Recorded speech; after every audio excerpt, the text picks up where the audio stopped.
Okay, what you guys seeing at the moment, this is the PlayStation 2 emulator on the Nintendo Switch. It's a play emulator and it's pretty at the very beginning state, so it's not nothing special at the moment. This is the first game you almost can play at full speed, which I'm gonna show you right now. You need also to see that you need to overclock the Switch. Without the overclock, it won't simply work.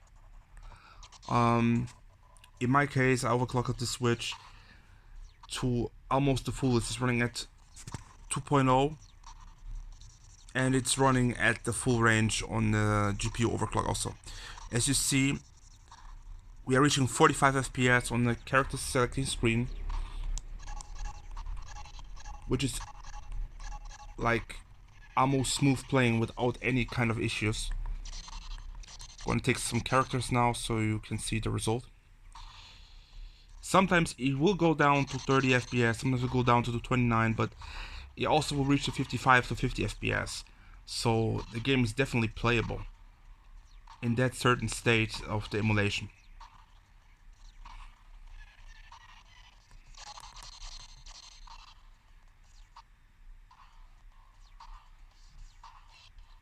So you guys can see with 43 FPS at the moment.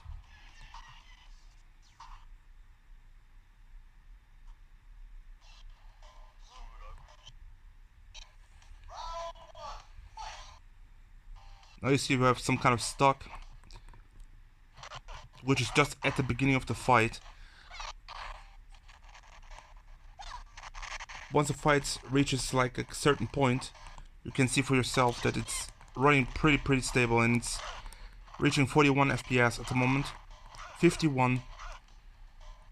So once the game has really loaded and charged up, you reach even up to 55 FPS. So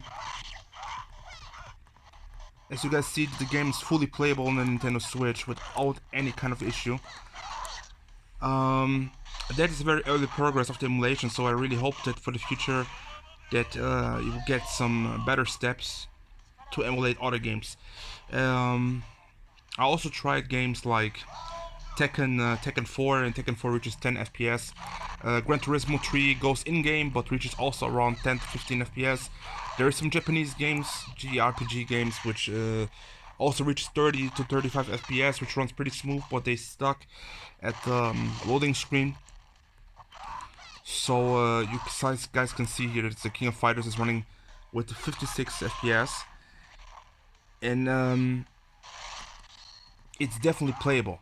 So you guys can definitely enjoy the game already on your Nintendo Switch.